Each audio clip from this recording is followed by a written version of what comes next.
من في الأرض يضلوك عن سبيل الله إن يتبعون إلا الظن وإن هم إلا يخرصون إن ربك هو أعلم من يضل عن سبيله وهو أعلم بالمهتدين فكلوا مما ذكر اسم الله عليه إن كنتم بآياته مؤمنين وما لكم ألا تأكلوا مما ذكر اسم الله عليه وقد فصل لكم ما حرم عليكم إلا ما اضطررتم إليه وإن كثيرا ليضلون بأهوائهم بغير علم إن ربك هو أعلم بالمعتدين وذروا ظاهر الإثم وباطنه إن الذين يكسبون الإثم سيجزون بما كانوا يقترفون ولا تأكلوا مما لم يذكر اسم الله عليه وإنه لفسق وإن الشياطين ليوحون إلى أوليائهم ليجادلوكم وإن أطعتموهم إنكم لمشركون صدق اللہ مولانا العظیم۔ گزشتہ آیات میں بتایا تھا کہ یہ لوگ ملمہ سازی کرتے ہیں اور ایک دوسرے کو ایسی باتیں بتلاتے ہیں جس سے مجادلہ کر سکے، جھگڑا کر سکے اور دھوکہ دہی دے سکے۔ ان میں سے ایک بات یہ بھی تھی کہ یہ مشرکین مسلمانوں سے کہا کرتے تھے کہ جو اللہ کسی کو تبھی موت دے دیتا ہے کسی جانور کو تو تم کہتے ہو یہ حرام ہے، اور جس کو تم خود ذبح کر کے مارتے ہو تم کہتے ہو یہ حلال ہے۔ اللہ کا مارا ہوا تو حرام ہے اور تمہارا مارا ہوا حلال ہے، یہ عجیب بات ہے۔ اس قسم کی یہ بات کرتے تھے جس سے اگلا آدمی شک و شبہ میں مبتلا ہو جائے۔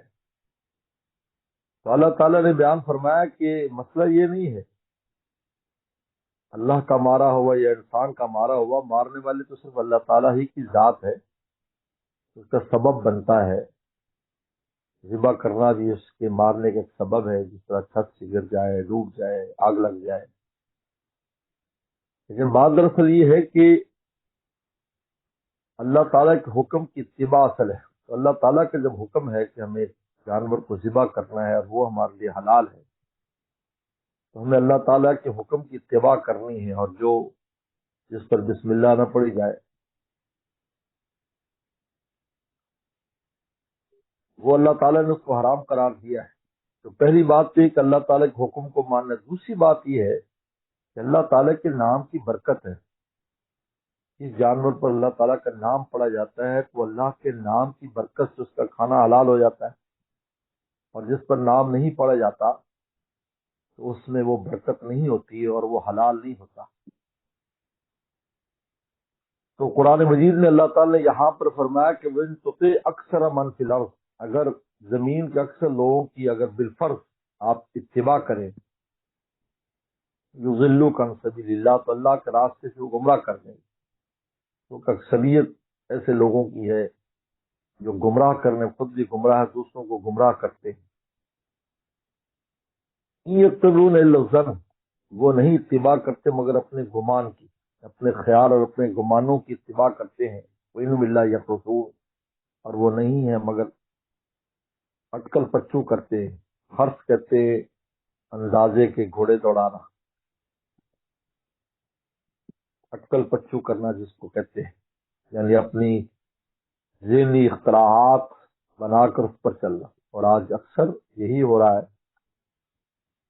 کہ لوگ اپنے خود ہی ایسی چیزیں تجویز کی ہوئی ہیں اور بنائی ہوئی ہیں اور اسی کی اتباع کرتے ہیں۔ اس لیے فرمایا کہ وَإِن تُطِعْ أَكْثَرَ مَن فِي الْأَرْضِ، اگر آپ زمین کے اکثر لوگوں کی اتباع کریں گے، ان کی پیچھے چلیں گے تو وہ آپ کو اللہ کے راستے سے گمراہ کر دیں گے، کیونکہ وہ خود اٹکل پچو پر چلتے ہیں، ان کے پاس خود کوئی یقینی چیز نہیں، خود بھی گمراہ ہے، لوگوں کو گمراہ کریں گے۔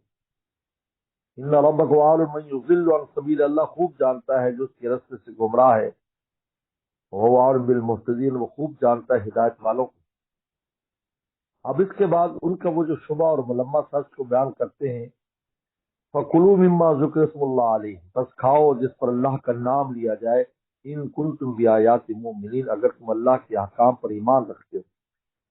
جب حکم کلو حکم آ گیا، بس اب ہمیں تو اصل میں اللہ کے حکم کی اتباع کرنی ہے۔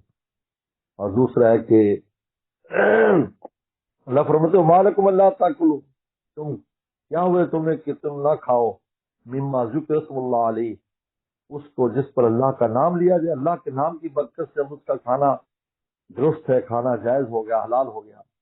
وقد فصل لکم ما حرم علیکم، جبکہ اللہ نے تفصیل سے بیان کر دی تمہارے لیے وہ چیزیں جو تم پر حرام کی گئیں۔ پیچھے بھی تفصیلات آئی ہیں، پچھلی صورتوں میں بھی، آگے بھی آئیں گی۔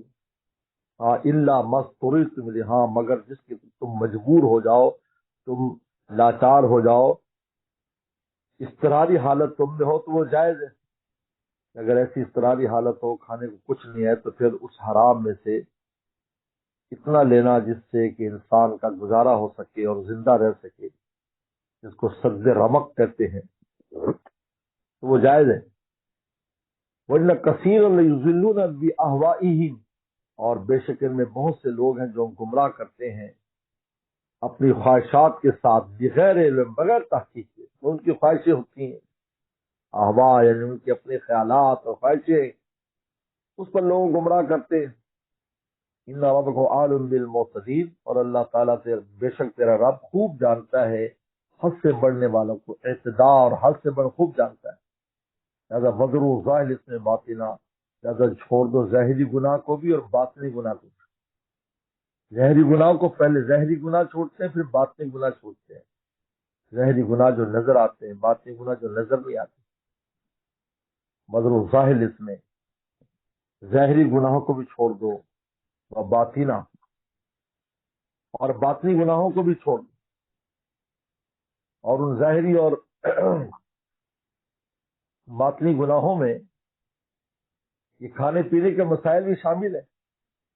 لہذا کسی حرام کو حلال اعتقاد کرنا، حلال کو حرام اعتقاد کرنا جیسے کفار کرتے ہیں، یہ باطنی گناہ ہے۔ لہذا ظاہری گناہوں کو بھی چھوڑ دو اور باطنی گناہوں کو بھی چھوڑ دو۔ اور فرمایا کہ ان الذین یکسبون الاسم، بے شک وہ لوگ جو آج گناہ کما رہے ہیں، سیجزون ما کانوا یقترفون، وہ عنقریب سزا پائیں گے اپنے گناہوں کی، بما کانوا یقترفون، اقتراف یعنی گناہ کرنا۔ لہذا ولا تاکل مما لم یذکر اسم اللہ علیہ، ہرگز نہ کھاؤ اس کو جس پر اللہ کا نام نہ لیا، انہ فسق، یہ گناہ ہے۔ لہذا اللہ کا نام نہیں لے گا، عمدن اللہ کا نام نہیں لیا، یا ویسے وہ کبھی موت مر گیا، اللہ کا نام اس پر نہیں لیا جا سکا، اور بتایا کہ اس کو مت کھانا۔ تو اصل چیز اللہ کا حکم ہے، اصل بات، اور پھر اللہ کے نام کی برکت ہے جس کی وجہ سے اس کا کھانا حلال ہوتا ہے۔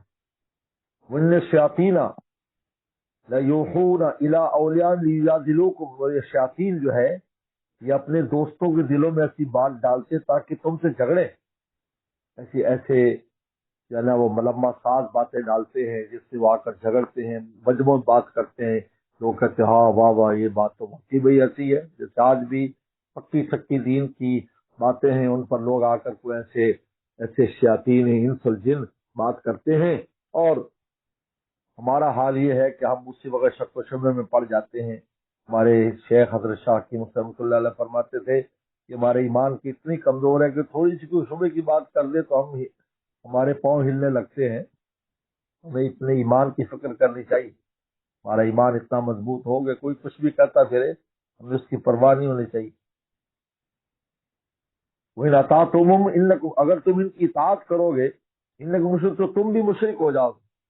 یعنی جو یہ حلال کو حرام، حرام کو حلال، اور اپنی حلت حرمت کی جو انہوں نے اپنی کیٹاگریز اور حلت حرمت کے اپنے جو اصول بنائے ہوئے ہیں مشرکین نے، اگر آپ ان کو مانو گے تم بھی مشرک ہو جائے گے۔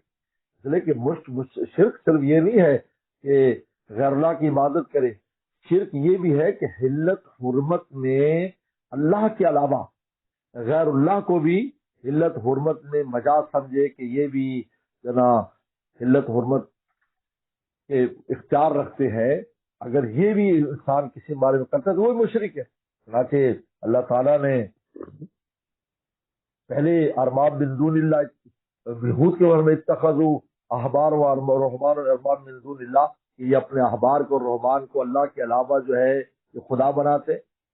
اس طرح تعظیم نے حاتم رضی پوچھا تھا تو مسلمان بعد میں ہو گئے تھے، پہلے عیسائی تھے، انہوں نے کہا کہ جی خدا تو نہیں ان کو بناتے.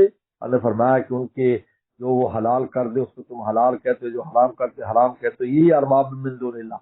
کیونکہ حلت حرمت کے اختیار اللہ تعالیٰ کے ہاتھ میں، اللہ تعالیٰ کے ان احکام کو ہی پیغمبر پھر وہ بیان کرتے ہیں، پیغمبر اسلام بیان کرتے ہیں. تو اگر ان اطاعتموہم اگر تم ان کی اطاعت کرو گے، حلت حرمت میں ان کی بات مانو گے، انکم مجھ سے تم بھی مشرک ہو جاؤ گے. تو اسی مشرک کا مطلب بت کی پوجا کرنا صرف نہیں ہے، حلت حرمت میں. لہذا ایسا کوئی بھی فرقہ کہ جو حلت حرمت کے اختیار اللہ رسول کے بعد بھی کسی کو دیتا ہے، انکم مشرکون، قرآن کہتا ہے کہ مشرکوں میں سے وہ لوگ مشرکین میں سے. اس کے بعد بسم اللہ الرحمن الرحیم. أَوَمَنْ كَانَ مَيْتًا فَأَحْيَيْنَاهُ وَجَعَلْنَا لَهُ نُورًا يَمْشِي بِهِ فِي النَّاسِ كَمَنْ مَثَلُهُ فِي الظُّلُمَاتِ لَيْسَ بِخَارِجٍ مِنْهَا كَذَلِكَ زُيِّنَ لِلْكَافِرِينَ مَا كَانُوا يَعْمَلُونَ وَكَذَلِكَ جَعَلْنَا فِي كُلِّ قَرْيَةٍ أَكَابِرَ مُجْرِمِيهَا لِيَمْكُرُوا فِيهَا وما يمكرون إلا بأنفسهم وما يشعرون. وإذا جاءتهم آية قالوا لن نؤمن حتى نؤت مثل ما أوتي رسل الله الله أعلم حيث يجعل رسالته سيصيب الذين أجرموا صغار عند الله وعذاب شديد بما كانوا يمكرون. اب اللہ تعالیٰ بتاتے ہیں کہ یہ جو کفار ہیں، مشرکین ہیں اور کفار ہیں، ان کی کیوں اتباع نہیں کرنی؟ اس لیے کہ یہ اندھیرے میں. اتباع تو اس کو کی جائے جو خود روشنی میں ہو. جو روشنی میں ہوگا، لازمی بات ہے وہ صحیح راستے پر چل رہا، اس کو ہر چیز نظر آ رہی ہے. اور ایک آدمی اندھیرے میں گم ہے تو اس کو تو خود راستہ پتہ نہیں، وہ تمہیں کیا راستہ دکھائے گا. اب اللہ تعالیٰ مومن اور کافر کی مثال دیتے ہیں. اومن کان میتن، جو مردہ تھا، یعنی اسلام نہیں لایا تھا، ایمان نہیں لایا تھا، فاحییناہ، ہم نے اس کو زندہ کر دیا. زندہ یعنی ایمان لانا زندہ ہونے کی طرح ہے. وجعلنا نورا، ہم نے اس پہ نور رکھ دیا، اس کے دل کو منور کر دیا، اس کے دل میں ایمان کا نور رکھ دیا. یمشی بھی فی الناس، جس کے ذریعے وہ لوگوں میں چلتا پھرتا ہے. لازمی بات ہے جب اس کے پاس نور ہوگا، پوری دنیا کا اندھیر نگری، یاد رکھیں پوری دنیا کیا روشنی ہے پھر بھی ایک اندھیرا ہے. یہاں حق اور باطل کو پہچاننا آسان نہیں ہے. قلب کی روشنی ہوتی ہے تو سب پہچانتا ہے، فرق کر لیتا ہے کہ حق یہ باطل ہے. یمشی بھی فی الناس، لوگوں میں چلتا پھرتا ہے.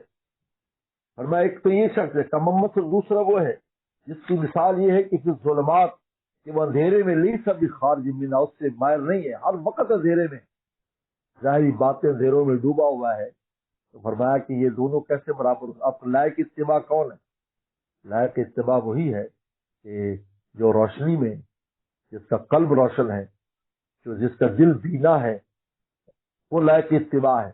جو اندھیرے میں ٹامک ٹوئیاں مار رہا ہے وہ لائق اتباع نہیں ہے. ذالک ذل للکافرین ما کانوا یعملون، اسی طرح مزین کر دیے کافروں کے لیے جو وہ عمل کرتے تھے، اپنے اعمال کو سمجھتے ہیں ہم جو کر رہے ہیں بالکل ٹھیک ہے، ان کے لیے مزین کر دیا. مومن کے لیے ایمان کو مزین کر دیا اور کافروں کے لیے ان کا کفر مزین ہو گیا.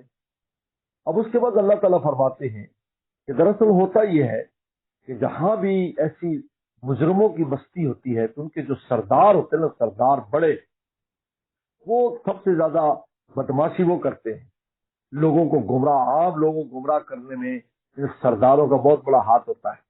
لوگ ان کی اتباع کرتے ہیں، ان کی سرداری کی وجہ سے ان کو مانتے ہیں. اب وہ خود بھی گمراہ ہوتے ہیں، لوگوں کو گمراہ کرتے ہیں. اس لیے فرماتے ہیں کذالک جعلنا فی کل قریہ، اس طرح ہم نے بنا دیا ہر بستی میں اکابر مجرمیہا، ان کے گناہگاروں کے جو سردار ہیں، وہ ہم نے ہر جگہ بنائے. اکاب مجرمیہ یعنی مجرموں کا جو سردار ہر جگہ بنایا، یعنی ان کا جو بڑا ہوتا ہے کسی بھی بستی کا، مجرموں کی بستی کا، ان کے جو بڑے سردار ہوتے ہیں وہ ہم نے بنائے لیم کروف، یہاں تاکہ وہ اس میں مکر اور فریب کریں، لوگوں کو دھوکہ دیں. اور آج یہی ہو رہا ہے. جو لیڈران قوم ہوتے ہیں، لیڈران قوم، وہ خود بھی گمراہ ہوتے ہیں اور سب کو گمراہ کر دیتے ہیں. فرعون بھی اپنی قوم کو اس نے گمراہ کر دیا اور جا کر جو ہے وہ دریا میں اور سمندر میں غرق ہو گیا. اسی طرح نمرود نے یہ حال کیا اپنی قوم کا، کہ وہ بھی ایسی جگہ پر اپنی قوم کو اس نے بھی تباہ و برباد کر دیا. تو اکابر مجرمی ہاں، یعنی جب جو بھی ہوگا اس میں بڑے لوگ شامل ہوں گے لوگوں کو گمراہ کرنے میں. وہ پیغمبروں کو مقابلے پر آ جاتے ہیں، علماء کے مقابلے پر آ جاتے ہیں، تو لوگ ان کو لیڈر بنا لیتے ہیں، وہ خود بھی گمراہ ہوتے ہیں. ضلوا فاضلوا وکذالک جعلنا، اس طرح ہم نے بنایا فی کل، ہر بستی میں اکاب مجرمی ہاں، مجرموں کا سردار بنائے، لیہم کروف، تک ان میں مکر و فریب کریں. وما یمکرون الا بانفسہم، اور وہ مکر و فریب اپنی جانوں کے ساتھ ہی کرو، ما یشعرون، پتہ نہیں. حالانکہ وہ جو سردار لوگ ایسا کچھ کر رہے ہیں، وہ اپنی سمجھ سے خود اپنے آپ کو بھی تباہ کر رہے ہیں، اپنے ماننے والوں کو بھی. اور وہ کرتے کیا، اذا جات آیا، جب ان کے پاس کوئی نشانی آتی، کوئی معجزہ پیغمبر اسلام دکھاتے، کوئی نشانی آتی، قالوا کہتے لا نؤمن حتی نؤتی مثل ما اوتی رسول اللہ، کہ ہم ہرگز ایمان نہیں لائیں گے جب تک کہ ہمارے پاس بھی ایسی نشانی ہے جیسے رسولوں کے پاس آئی. ہمارے پاس کتاب نازل ہو، ہمارے سامنے فرشتے آئیں، ہمارے لیے یہ ہو جائے. وہ نعوذ باللہ، یعنی یہ اتنا کبر ان کے اندر ہے، یہ دعویٰ کرتے ہیں کہ جیسے پیغمبر پر وحی آ رہی ہمارے پاس بھی آئے. استغفر اللہ، اتنا اونچا دعویٰ کہ وہ اپنے آپ کو اس قابل لائق سمجھتے ہیں کہ ہمارے پاس نبوت اور ہمارے کو فرشتہ آنا چاہیے. اللہ فرماتا اللہ عالم ہے سیجو رسالہ، اللہ کو خوب معلوم ہے کہ ان کو کہاں پر رسالت رکھنی ہے، اللہ کو پتا ہے. تم اس لائق ہو، تمہارا یہ منہ ہے کہ تمہارے پاس فرشتے آئے،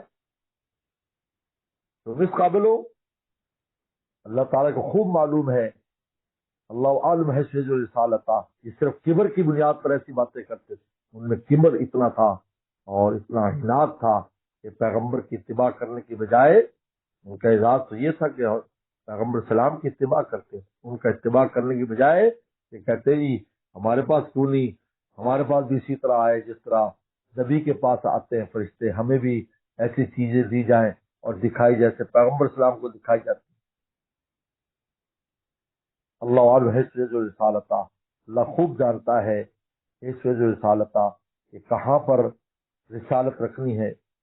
سیصیب الذین جرموا صغار عند اللہ، ان قریب پہنچے گا ان مجرموں کو صغار، ذلت اللہ کے ہاں، دنیا میں بھی ذلیل ہوں گے. چنانچہ مشرکین مکہ آپ دیکھ لیں کیسے ذلیل خوار ہوئے، اور وہ 70 کفار جو بڑے بڑے سردار تھے بدر کے کنویں کے اندر ٹانگوں سے گھسیٹ کر پھینک دیے گئے. تحسیب الذین اجرموا، ان قریب پہنچے گا ان مجرموں کو، ان لوگ جو جرم کرتے ہیں، صغار، ذلتیں اللہ کے ہاں، وعذاب شدید، اور شدید عذاب، بما کانوا یمکرون. ایک فرمایا یہ بدلہ ہوگا ان کے مکر و فریب کا، بما کانوا یمکرون، یہ بدلہ ہے ان کے مکر و فریب کا، ان قریب پہنچے گا. دنیا کے اندر بھی ذلتیں اور آخرت کے اندر بھی ذلت. اچھا قرآن مجید میں واحد مقام ہے، بزرگوں نے لکھا ہے یا اللہ کا نام 2 بار ساتھ ساتھ آیا، رسول اللہ، اللہ عالم. یہ یہاں بعض بزرگوں کا یہ معمول لکھا ہے کتابوں میں، جب انسان تلاوت کرتے یہاں آئے اور رسول اللہ پر پہنچے تو دعا کرے اور پھر بسم اللہ پڑھ کے دوبارہ اللہ عالم سے پڑھے، وہ دعا قبول ہوتی ہے. آج بہت سے بزرگوں کا جو ہے ان کے اعمال میں لکھا ہے. یہ واحد ایسی جگہ قرآن میں جہاں لفظ اللہ کا نام جو لفظ جلا جو ہے، جلا جلالہ لفظ، یہ 2 جگہ پر یہاں پر آیا ہے، اکٹھا ساتھ ساتھ آیا ہے، بیچ میں کوئی واو یا ایسا کوئی فاصلہ نہیں. رسول اللہ، اللہ عالم. واخر دعوانا الحمدللہ.